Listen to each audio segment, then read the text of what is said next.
Hello, everybody. Come on in. Welcome. Drop where you're from, what grade you teach in the chat, and we will get started. So glad you're here.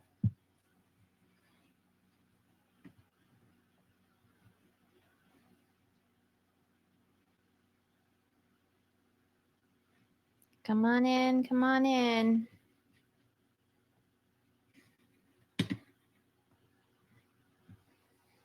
Hey, Chris. Hey, Amy. Hey, Caitlin. Hey, Kanessa. Kindergarten, third grade. Oh, I love some third grade teachers are here. This is going to be good for you guys, too. Oh, hello from Hawaii.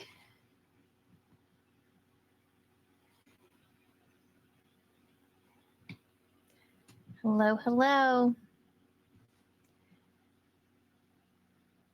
Reading intervention, kindergarten. I see a lot of kindergarten teachers. That's exciting. This is about the time of year we really start working with decodables and reading with our kiddos. So I'm glad that you're here.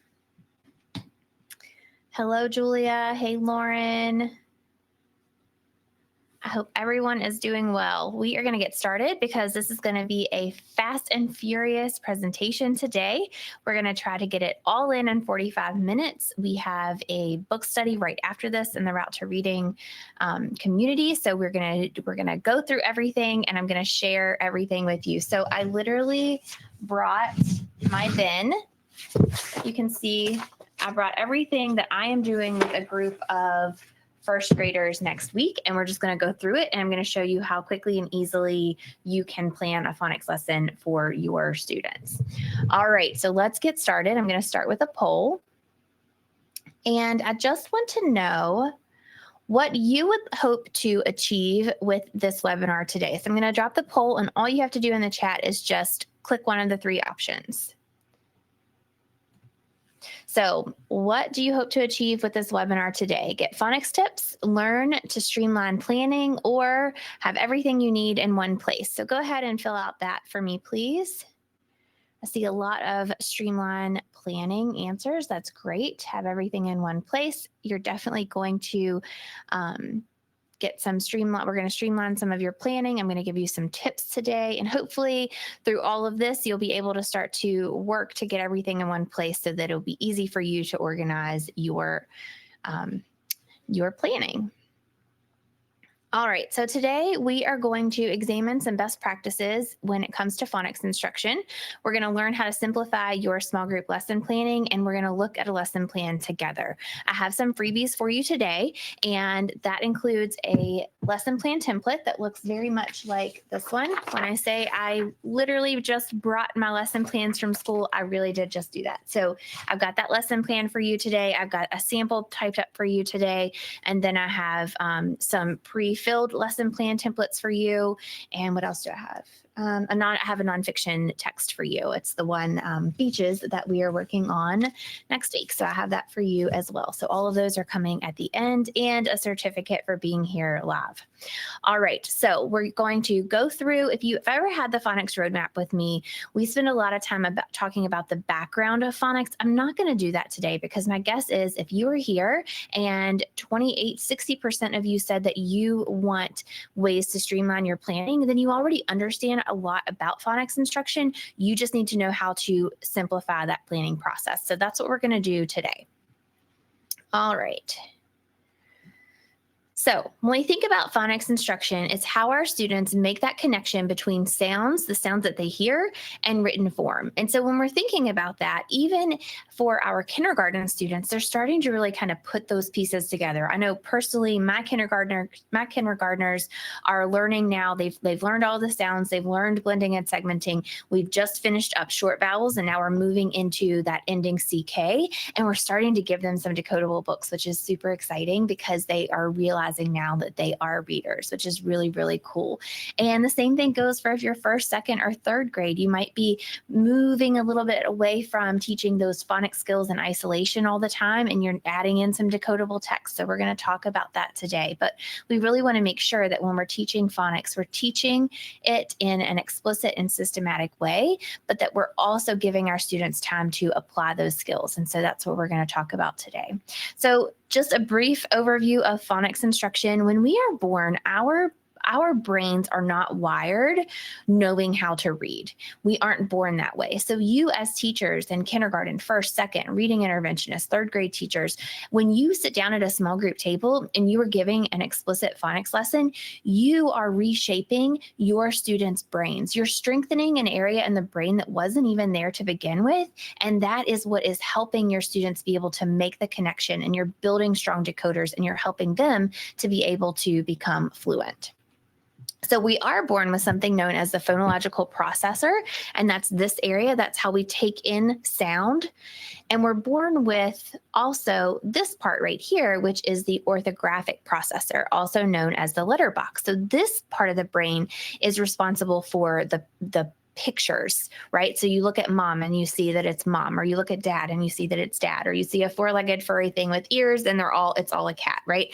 So it's how they're taking in that information. But what happens when you sit down and you do a strong, explicit, and systematic phonics lesson with your students, and you work through that process with them, this area of the brain right here is what forms. And this is called the phonological assembly. And in the phonological assembly, what happens is we're taking the sound and we're connecting it to print. So sound to letterbox, we're going back and forth, back and forth, back and forth. And what we're doing every single time we connect these two parts of the brain, we're strengthening this area of the brain. So I'm going to show you some ways that we're going to be able to do that today. I'm also have for you just some nerdy science of reading. If you feel like having something to read, I have some handouts for you for that today too, just so that you can get a deeper understanding of the science of reading and phonics and why it's so important. So kind of give you the background and the research. So when we're teaching phonics instruction, we want to make sure that it is systematic and sequential, okay? So when we think about systematic, we have to have a system for how we are introducing phonics instruction, right? How we're introducing that digraph SH. But we also want to make sure that we're following a scope and sequence. Our good phonics instruction actually starts with a scope and sequence. If we don't have a roadmap to tell us where we're going, then we aren't going to make sure that we're hitting all of the things that our students need. So I like to call that scope and sequence a roadmap for instruction. And that's because we want to be able to assess our students, figure out where they fall on that scope and sequence, and then we want to give them direct instruction in that area and move them forward along that roadmap. So we want to make sure it's systematic and sequential. We also want to make sure that our instruction is explicit. And that means that we really don't give our students an opportunity to, when we sit down at that small group table, we aren't giving them an opportunity to really explore. We are saying to them, today, boys and girls, I'm going to teach you about a digraph SH. A digraph is when you take two letters, you put them together, and they make a brand new sound. And that sound today is S and H. These two letters come together and they make the sh sound. SH, sh. So I'm explicitly telling them that this is the new sound that we are going to learn. And then I'm going to follow that up with direct instruction. We're going to follow that I do, we do, you do method. I'm going to show them how to do some things. And then I'm also going to follow that up with applications so they can practice reading and writing in context.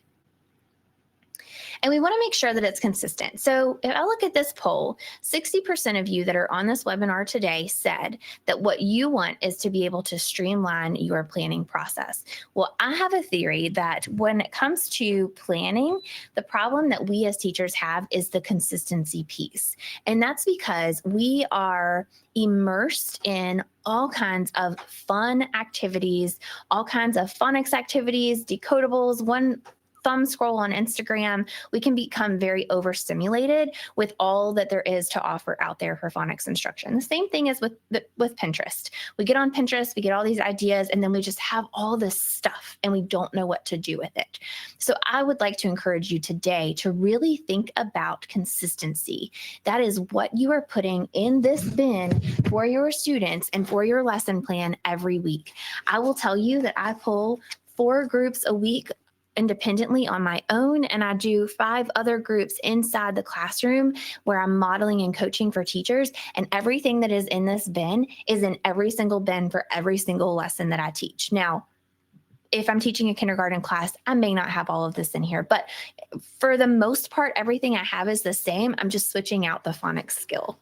And so that's what I really want you to think about, is choose some really good activities and stick to those. And then that's going to help you really streamline your process when it comes to planning. Okay.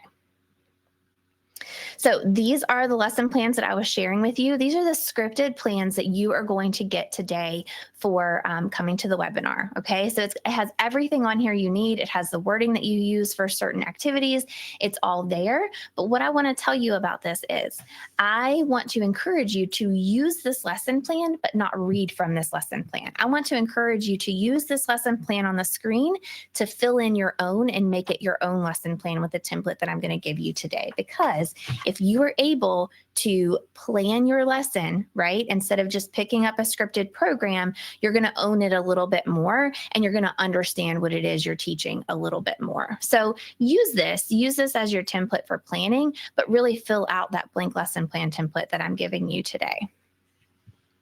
Okay, so I want you to take a look at the routine. This is a routine that we typically see for a phonics lesson, and these are all of the components that we really should be hitting in a phonics lesson. Now, I'm going to say hitting in a phonics lesson doesn't mean that we hit all of these components every single day, because sometimes we just don't have the time. And I want to know exactly how much time you guys really have. So I'm going to drop another poll here, and I want to know, how much time do you have for a typical phonics lesson? Okay, so I'm going to drop that now. How long is your typical phonics lesson?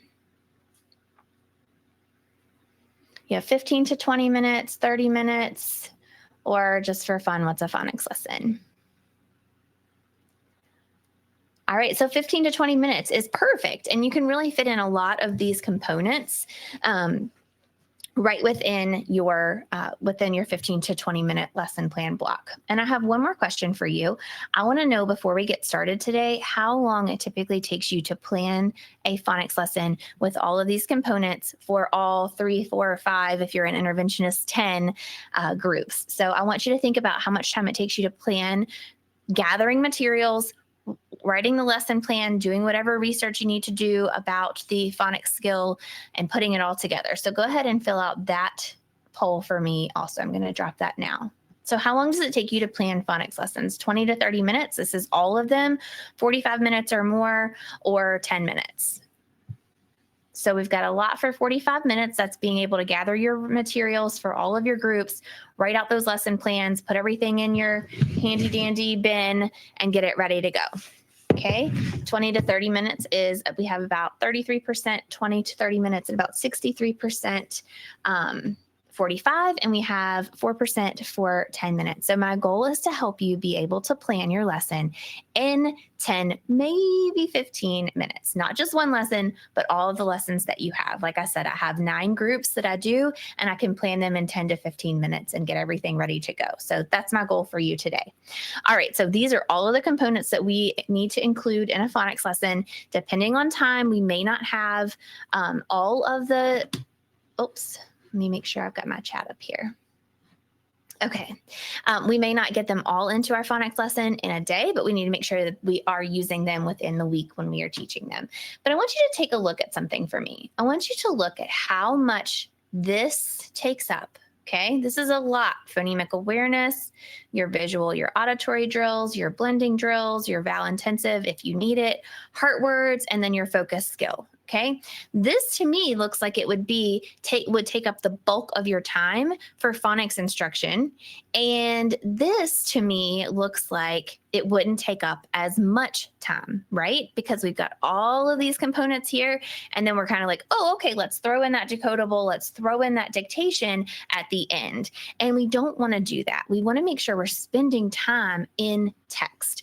But I have to admit to you that I used to spend a lot of time focusing on just skills in isolation, and I didn't give my kids enough time to practice in context. So I want to know from you, I want to know how often do you use decodable text in your lesson? And then I'm going to drop another, which will be our last poll, that will tell me how much time do you dedicate within that lesson to time and text. So the first one's going to be, how often do you use decodable text in your lessons? And your options are 2 to 3 times a week, every day.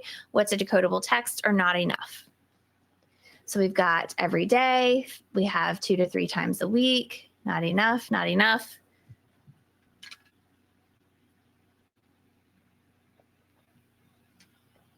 Okay, so it looks like we're kind of equal here. We've got about 25% say not enough, 35% say every day, and 40% say 2 to 3 times a week. So I'm going to help you figure out how you can streamline that as well today. All right, let's take a look. I'm going to get into the lesson plan with you guys. I'm going to share some of this just up on the screen, and then I'm going to switch over to my document camera so that I can show you what it looks like. So I'm going to go through, and then we're going to go back and we're going to go through, and I'm going to show you hands-on what it looks like. So I always start my lesson with a phonemic awareness warm-up. I do this very quickly. It does not take a lot of time because I know that I'm going to be pulling in phonemic awareness in with the skills and isolation that I am teaching. So research tells us that we want to make sure students are blending and segmenting phonemes, but we also want to make sure that we are applying that to print as quickly as possible. So this says a 3-minute phonemic awareness warm-up. We're going to do one here in just a few minutes, and you'll see that it's really about a minute long. It does not take long at all. Then I want to move into my 3-part drill. So that's your auditory drill, your visual drill, maybe a blending drill, and your vowel intensive. So I'm not going to spend a whole lot of time talking about all of these. I'm going to go through them quickly with you, and then we're going to kind of move on because I really want us to spend some time talking about that time in context. And then we want to move into our focused skill. So I'm going to show you some activities that you can move into pretty quickly that you can do. Will take just a few minutes of your time, and then you can get on to your decodable text. So my favorite go-to activities, which I'm going to show you, are word chaining, phoneme grapheme mapping, and word building. And so you're also going to get these activities kind of really broken down for you. And then we want to get into our decodable text. So what I'm going to do is I'm going to switch my camera over because I want to walk you through what's in my bin so that you can see that. Okay, while I'm switching everything over, are there any questions? Any questions yet?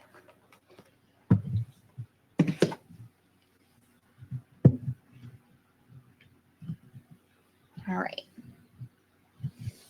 So I'm going to start off right here with the lesson plan for you guys. So here is the lesson plan. Turn it so you guys can actually see it. That'd be helpful. So this is, like I said, my first grade group that I'm working with next week. And so we're working on EE and EA. And so you can see here I have my phonemic awareness warm-up, my 3-part drill, my phonics and heart words. So this is my explicit I do, we do, you do, my connected text, and my dictation. What I want you to notice about this lesson plan is that as we get further in the week, these aren't blank because I don't pull kids on those days. These are blank because I don't spend as much time in this area of my lesson plan as I do in this area of my lesson plan as the week goes on. Okay, so let's take a look at how I do this. So I will do my phonemic awareness warm-up first. What I did is I took my phonemic awareness warm-ups, and I just printed them on like 2 per sheet so that they were small, and I stuck them on a ring.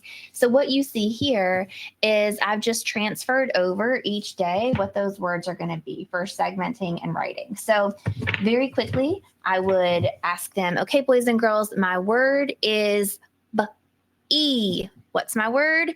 B. Okay, my word is leash.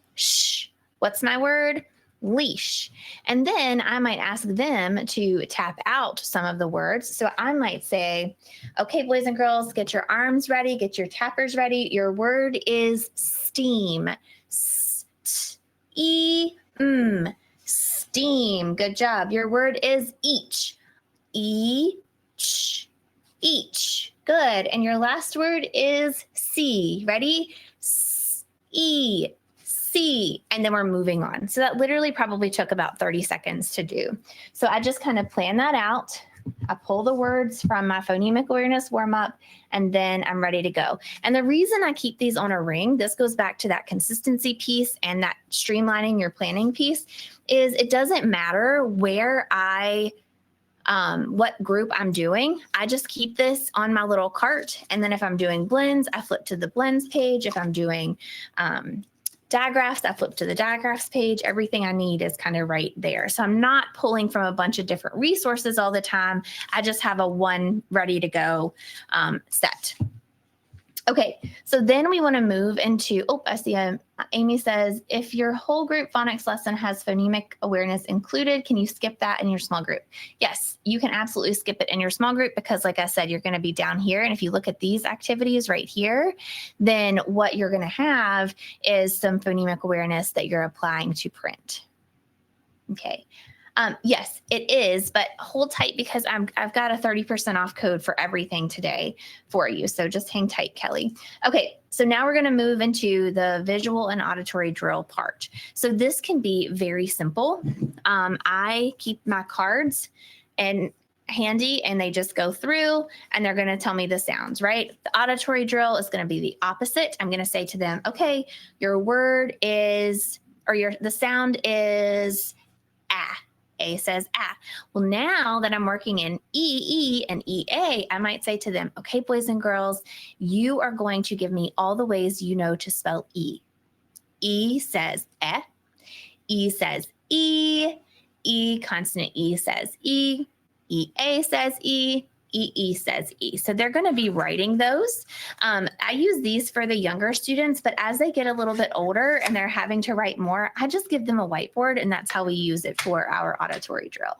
And then we might want to go into a blending drill. So you can see back here behind me, I have this blending drill board. It's from IMSE and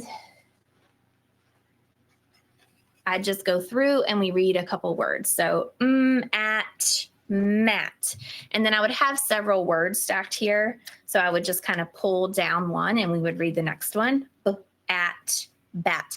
But if I'm doing EE and EA, then I'm going to have that vowel team here in the middle, EE and EA, and I'm going to be switching out that. And I might also pull in AY and AI and previous lessons that we have taught because we want to pull in, because if you're looking here, this is this warm up and review piece. Okay. So you'll see, remember how I said we don't have to do all 3 of these, right? You'll see that I did the visual drill and the auditory drill on Monday. I did a blending drill on Tuesday. I went back and hit that visual and auditory drill on Wednesday. So I didn't feel like I had to do them all. Okay. All right. I do, Canessa. And what I use, honestly, for the blending drill, because, and I'm going to ask, I have a kindergarten teacher that does a really, really good job with her blending drill. She has the cards numbered and it's just genius. And so I'm talking through all of this a little bit more on Instagram and Facebook this week. And I'm going to ask her to pop on and do like a guest teacher session. And I want her to show everyone how she does her blending drill, because it does make it easier. If you're not a card person, you can just use a whiteboard. It's super easy to use a whiteboard. If you use a whiteboard, then you could just use these word chains. And so this would be your blending drill. So I would take my whiteboard, grab it real quick, and I'll show you what it looks like. So if you feel like, oh, I don't know, I have 10 groups and using a blending board and making sure my cards are all in order makes me feel a little bit crazy, then I would do this. So you've got your blending board or you've got your word chains here and you'll say, okay, boys and girls, the word is, let's read this together. Ready? Here we go, all together. P-O-A, play. All right, I'm going to change one sound. Let's read this one. P-A, pay. I'm going to change another sound. S-A, say. So you can see how quickly you can do that without having to worry as much with those visual drill cards, because it can get a little tricky, especially if you have groups that are kind of widespread. Like you've got short vowel groups, you have floss groups, you have EE, groups. So you can just do it that way too. All right. So let's move on. Oh yeah, that's a great idea to do it on your smart board. Yeah, that's a great idea. All right. Lisa, yes, all resources I've ever made are in Route to Reading. If you have trouble finding them, just let me know. But we just added that search box, so it should be easy enough to find them. But yes, they're all in there. They look a little bit different, only because they're like 8.5 by 11, and all I did was shrink them down to save paper. So I just printed two per sheet to make it look like this and easy to kind of carry around. Okay, so we've kind of gone through what that warm-up looks like. Let's take a minute and look at the explicit teaching piece. This is where I talk about the consistency piece. You can have so many things out there, but if you're trying to do too much, it's going to keep you from being able to plan as quickly as you want to. We want good quality plans, but we don't want to spend, I don't want anybody spending 45 minutes a week planning for small group lessons. That is too much. I want you to feel good about what you're doing. And here's the thing, you feel good. Consistency makes it easier for you to plan, but consistency always makes it easier for your students too. So if they know that every single Monday they're doing word chaining, every single Tuesday they're doing word building, on Wednesday they're doing phoneme grapheme mapping, or however you have it laid out, then they know what to expect as well. So let's go through what those look like. All right, so like I said, here are the word chaining cards that I use. You do not have to have them to be able to do word chaining. You just have to make sure that you plan them out, because with word chaining, what you're doing is you're changing one sound at a time and you're working back and forth with those sounds. So I might give them a whiteboard and I might have them write out the word. Okay, boys and girls, your word is play. Let's write the word play. P-O-A, play. And then I might say, okay, change one sound. You're going to take one sound away and you're going to make the new word P-A, pay. Okay, so you can have them do it. I love these. They're kind of messed up right now. I love these, but they get a little bit hard to use once you are working in like E-E-E-A, where you're going to need more than one of these vowels. So it's easy enough. Like I just the other day just stuck an extra E on this board because I knew we were going to be working on that. So you can do that, or you can have them practice. I love these sheets for word chaining. So I'm going to walk you through what it might look like. So I'm going to say to the students, okay, boys and girls, your word is C. Let's tap it out. E. How many sounds? 2. Let's write it. E. C. Good. Let's change one sound to make the new word seat. Tap it out. E. Okay. Sometimes I'll have them highlight the box here, kind of map that box so they know how many sounds they're using, but you don't have to do that as long as they know how many boxes they're using. So we're going to make the word seat. E. And then I'm going to say to them, okay, circle what changed. What changed in your word? That's right. Okay, last word, which I would do, there are 8 here. I would do all, let's see, 1, 2, 3, 4, 5, 7. I would do all of them, but for purposes of this presentation, we're going to do one more. Okay, so the word is heat. Eat. Heat. Let's tap it. Eat. Let's map it. Eat. Let's write it. Eat. Heat. Eat. Heat. Now circle what changed. Okay, so that is bringing in that phonemic awareness piece, but you're applying it to print. This is one of my favorite activities is word chaining. You can also just have them build words. Building words is something that's really, really easy for them to do.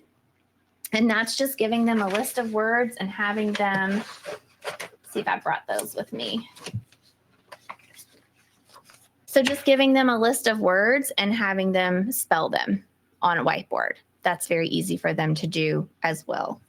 Okay, let's pull this lesson plan back out and keep on moving. Okay, we got 15 minutes. We can do it. Okay, so we talked about word chaining. We talked about word building. We did some phoneme grapheme mapping. We kind of combined the word chaining and that phoneme grapheme mapping. And those are the 3 activities that I use. And that's all I really use. I don't get in the weeds with choosing a bunch of different activities because then it's easy for me to pull. Because guess what?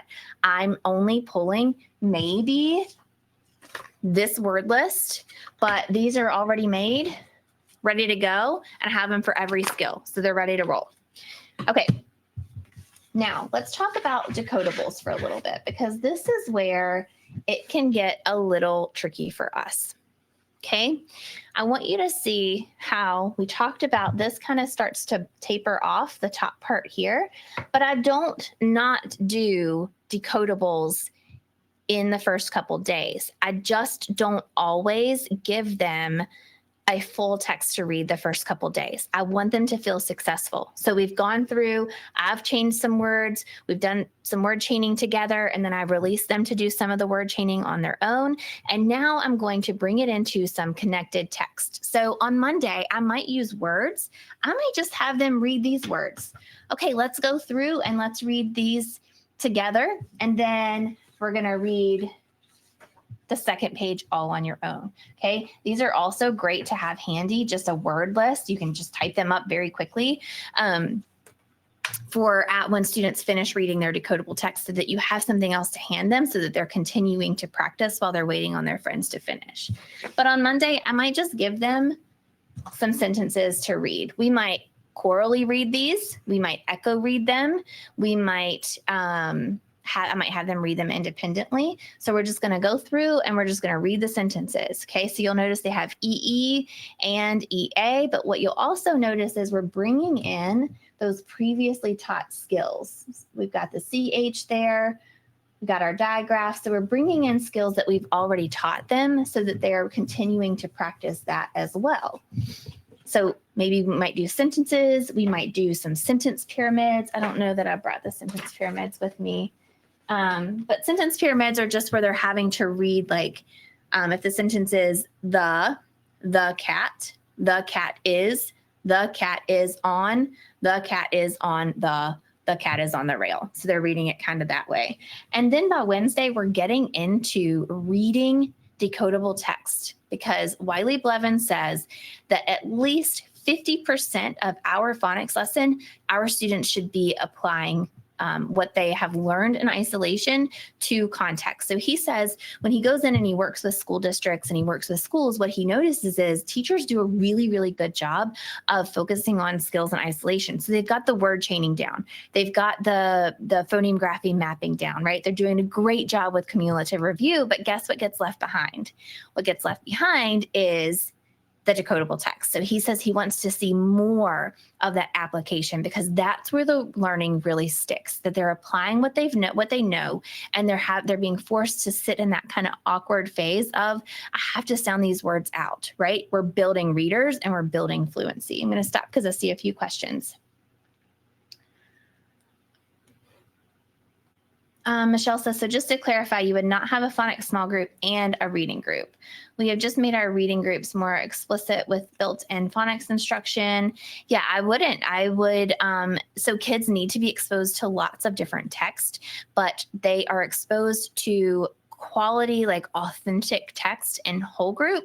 And if you have students who are still working on that phonics continuum, they need to be reading decodable text. Now, I will say once students now these kids that are moving into VAL teams, I'm going to start pulling in some authentic text for them to read, but they're not ready to not practice decoding these words. They need lots and lots of practice. So think of decodable text as training wheels. They don't spend a lot of time there, but they do spend time in decodable text. So we have a first grade teacher who her students just got through diphthongs. So they've gone through all the syllable types, they've gone through diphthongs, they've had the inflectional endings, and they're just really, really good at decoding. So we had a graduation day for them, and we let them go and pick authentic text that they wanted to read about, like bats and whales and all those things. And so you can start to make that transition, but you just have to make sure that they're solid in decoding and they're solid in really vowel teams, diphthongs,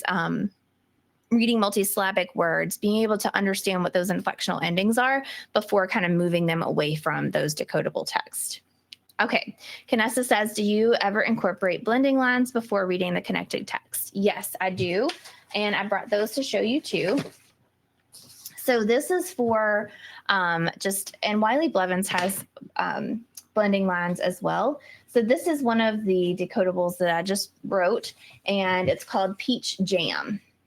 Okay, so it's very short, but what you'll see is they have the previously taught words here. Okay, so this is just to get them to build their confidence to say, oh, I know those are controlled words, or oh, I did AY and AI last week, so I know those, or oh, jam, what an easy word. I read that. So like in first grade or whatever, right? So this just gets them excited about reading. Okay, then we're moving down to this line, which is, and by the way, don't you guys love when your copy machine does this on every single page that you have? So then this is actually reading words that they're going to see in context in here. And then I've pulled in any of those high frequency words that they're going to see in this text. And then I've pulled in, if you can see at the bottom, I've kind of pulled in some phrases from that too. So there are lots of different things that you can add in to before you move into the actual decodable. So if I were going to plan a lesson, what I would do is I would say, okay, every single Monday, we're just going to read those sentences. On Tuesday, I might do the sentence pyramids, or like Carrie had said, or Canessa said, I might do the blending lines and the short decodable text. Then by Wednesday, I'm moving into a longer decodable text, and we're spending some time here because we don't have to. I think it's a misconception. We have to give students a new text every single day. We don't have to do that. We're building fluency, right? We want to make sure that they're reading that text and they're working through that text. So we might Choral and Echo read a book on Wednesday. They might stagger read, which means they're reading independently, but I'm listening in as they're reading. And maybe on Friday, I'm having them stagger read while I do some quick checks to see, do they really get the skill, right? And so then down here, we want to look at also dictation. So dictation is really just having them do the opposite of read it. Now we want them to write it. So you'll notice to save time here, I have spent some time just doing some words in isolation. But then as we move to Wednesday, Thursday, and Friday, I'm giving them some sentences to practice, focusing on those skills. Okay, does that make sense? Okay, so Carrie says, should isolated skills always be tied to the lesson, focus and skills, vocabulary in the upcoming decodable text? Yes, they should always, should all be merged together. Yep, if you're working on EE and EA, that's what they should see for those isolated skills, and then you're going to give them practice time in text. Michelle said, what would you do if you are seeing higher K groups 2 times a week, striving groups 3 to 4 times a week?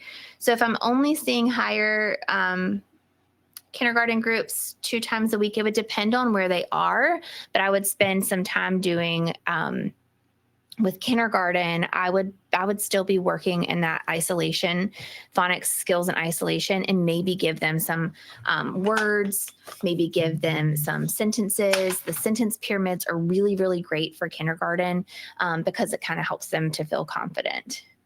Elaine says, when do you progress monitor? We have to do this every Friday and it takes one day of my groups. So I progress monitor with my groups on Friday. And what I do is by the time they've read this book, so this week on Thursday, my kids are going to read this. We're going to stagger read this together. Or Coral and Echo read this together. And then on Thursday, I'm going to have them read this book. I've included this book in the freebies for you guys. We're going to read through this book.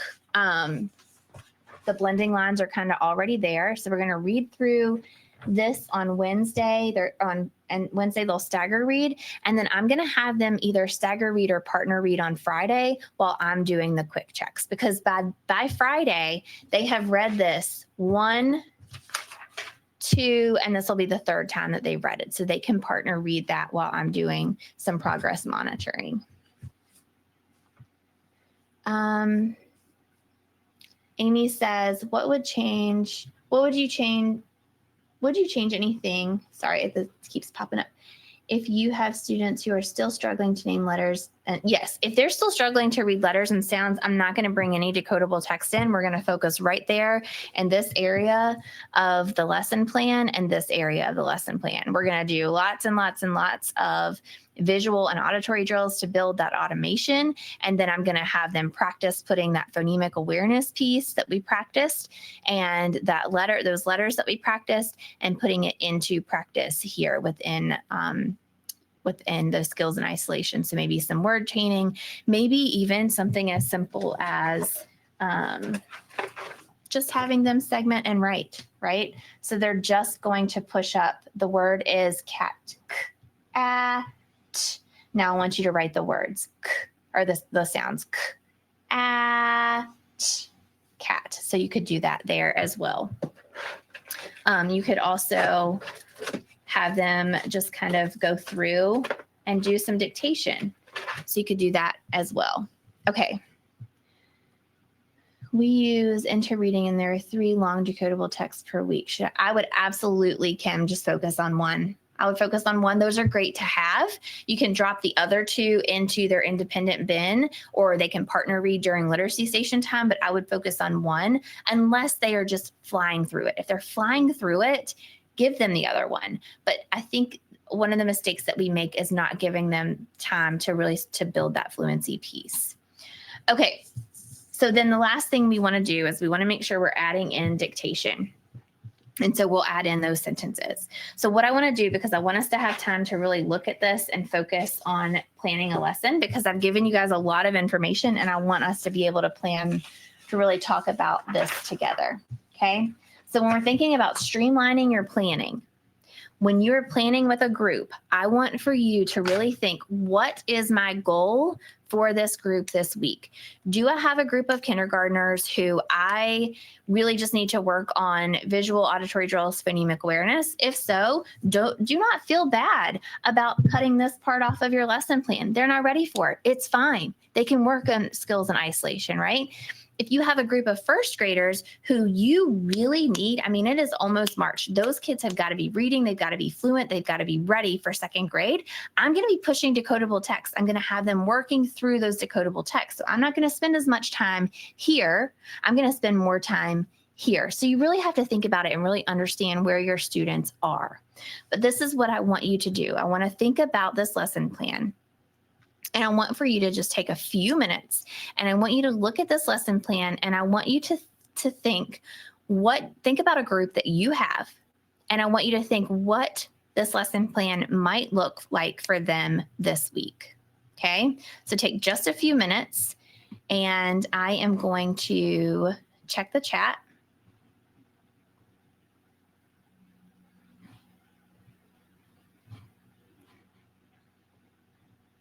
And I want someone to just give me quickly a skill that you're going to work on. Just somebody throw a skill that you're going to work on that your group is working on for this upcoming week. Blends, digraphs, floss, short U. Jenna says short U. We're going with short U. Okay. So here's what we're going to do.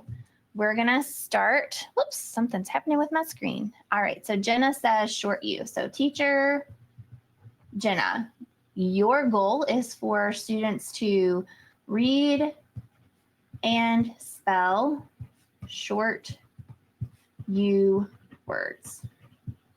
Okay. And I think it's like the 19th through something. I don't know.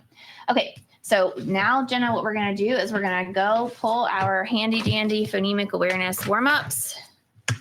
You don't have to use these. You can come up with them on your own, but it does make it a lot easier.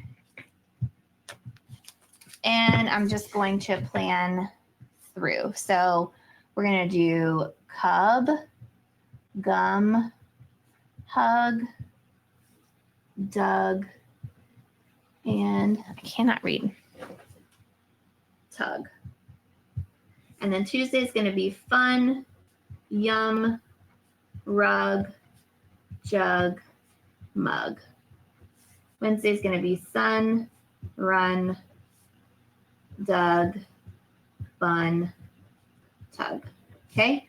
I might not do it for Thursday and Friday, but I'm going to give them a little bit more time because if they're short U, I'm guessing that they are really just getting into decoding words. So I'm going to give them a little bit more time. We don't want to push those decodable texts so quickly during that time.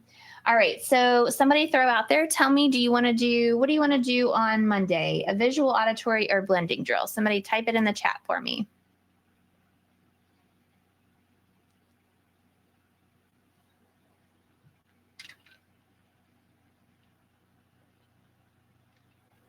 All right, Shannon says she wants to do an auditory drill.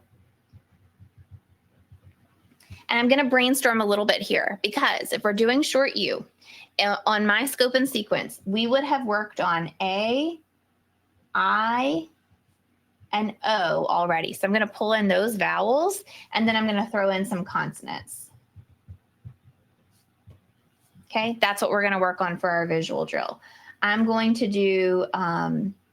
or for our auditory drill, I'm going to do a visual drill on Tuesday, and I'm going to do all known vowels and consonants. And then I saw that, oops, sorry. Thank you. And then I saw that Heather said a blending drill. So I'm going to pull and I'm going to do a short blending drill here. And I'm going to just pull my word bank to help me. Okay, so my blending drill is going to be tub, rub, rib, because we've already worked on rib, right? Rig, rag, tag, sag, maybe sat. I don't know. I just wrote those down. Okay, so but you can use these to kind of help you to plan that. All right, so we've done that part. And now we're going to go into our phonics skill. So every single Monday, I do word chaining. Every single Tuesday, I do mapping. Okay, so we have these kiddos that are working on short vowels. I'm going to spend a little bit more time with words in isolation. I'm going to do some word building here. Okay, so my word building is going to be, well, let's do your word chains. So word chains are sun, fun, fan, fin, fig, big, bug. Okay, so we're pulling in and we're working on review. Now mapping, I really want to focus on the short U sound. So I might spend some time here. I might choose to do mug, hug, hum, gum, bun, and let's just say tub. Okay, so I've got mapping, word chains, and then word building is going to be very similar here.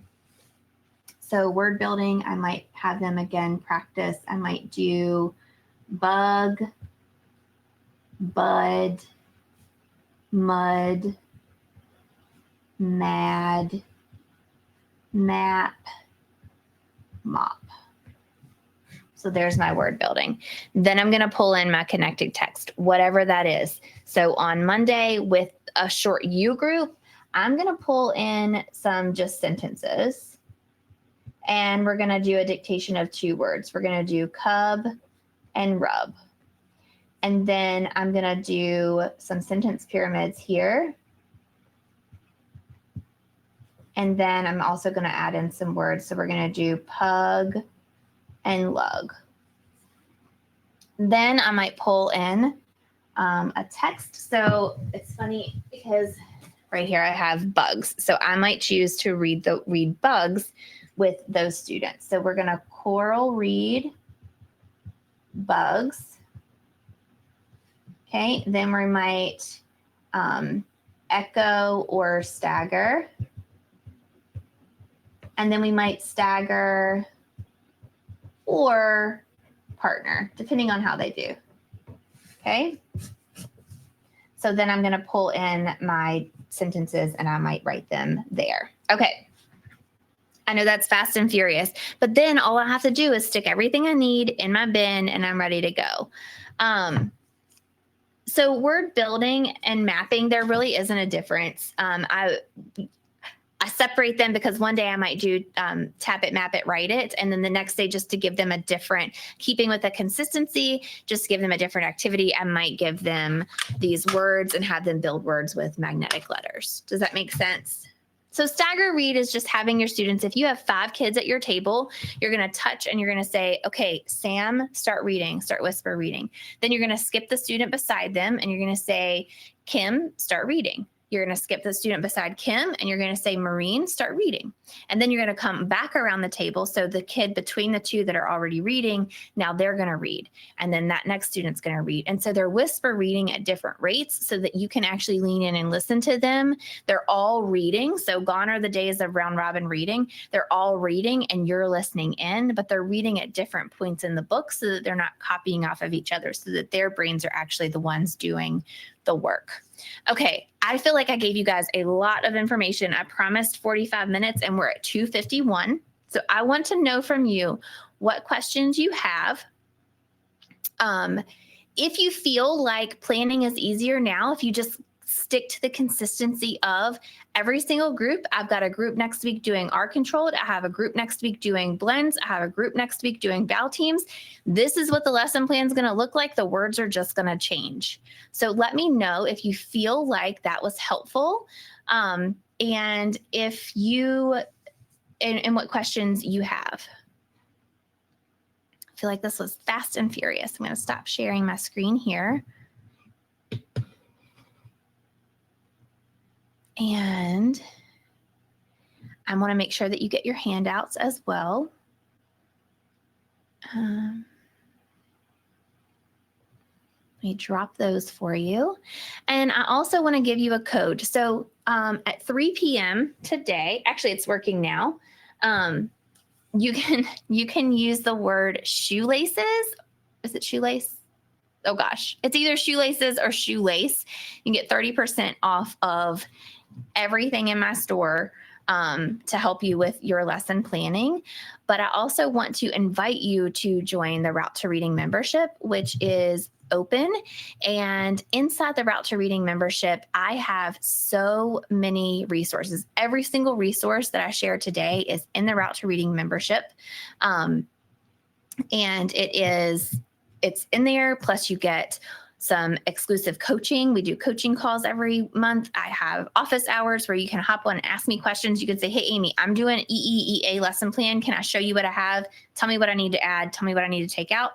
And I'll be on Zoom. We'll talk about it. We'll walk through it. We do book studies. We're getting ready when I get off of here. We're going to hop on and we're going to do our book study for Reading Above the Fray with Dr. Julia Lindsay, and she's actually going to join us today, which is super exciting. So we do all kinds of fun stuff. So I'm going to drop that link there. If you want to just join the membership, you can join for a month. And if it's not for you, you can cancel at any time. But it really is the best way to get all access to everything at your fingertips. All right. Someone says they did not get the handouts. Let me try to do that again. Let me see. Oh, let me see here.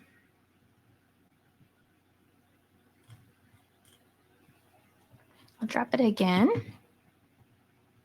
right, so it'll show up in the chat right there. Can download it if you want to download it there.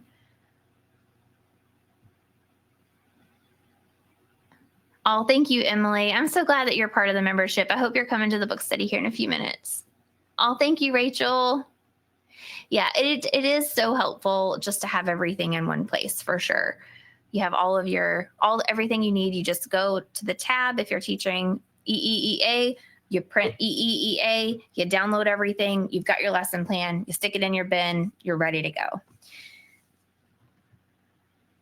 Yeah, so Ashley, what I'm going to do is I'm going to cross-check for everyone that was here on, and I'm going to I'll email out the recording, but then I'll also email out the handout so that you have both. I know some people watch from their phone and it's hard to download them, so I'll make sure that I send that out as well.